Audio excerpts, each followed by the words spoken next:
నమస్తే, welcome to are Telugu. ప్రముఖ నిర్మాత దిల్ రాజుకు గట్టి షాక్ తగిలింది.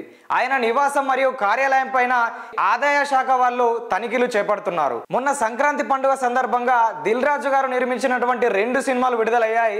దాంట్లో ఒకటి గేమ్ చేంజర్. రామ్ చరణ్ గారు హీరోగా, కైరా అద్వానీ హీరోయిన్ గా నటించినటువంటి ఈ సినిమా ఆశించిన స్థాయిలో ప్రేక్షకులను మెప్పించలేకపోయింది. జనవరి 10న ఈ గేమ్ చేంజర్ మూవీ రిలీజ్ అయింది. ఇది రిలీజ్ అయినటువంటి 4 రోజుల తర్వాత వెంకటేష్ గారు హీరోగా నటించినటువంటి సంక్రాంతికి వస్తున్నాం సినిమా కూడా రిలీజ్ చేశారు. అయితే దిల్ రాజు గారు 2 సినిమాలు కూడా కలెక్షన్ల పరంగా దూసుకుపోతున్నాయంటూ ప్రకటించడం జరిగింది. అలాగే మా సంస్థకి, మా డైరెక్టర్ అనిల్ రావిపూడి గారికి ఇంత పెద్ద బ్లాక్ బస్టర్ ఇచ్చినందుకు మీ అందరికీ థ్యాంక్ యూ వెరీ మచ్.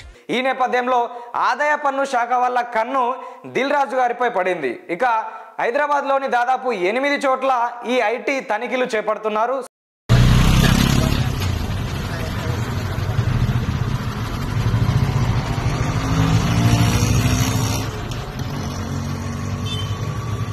తెల్లవారుజామున 5 గంటల నుంచెల్లే ఈ తనిఖీలు మొదలు పెట్టినట్టుగా తెలుస్తుంది. హైదరాబాద్ లోని Jubilee hills, Banjara hills, Kondapur, Madhapur లాంటి ప్రాంతాల్లో తనిఖీలు కొనసాగుతూనే ఉన్నాయి. ఇక ఏకకాలంలో ఇన్ని చోట్ల ఐటీ దాడులు చేయడం అనేది సర్వత్రా చర్చనీయాంశమైంది.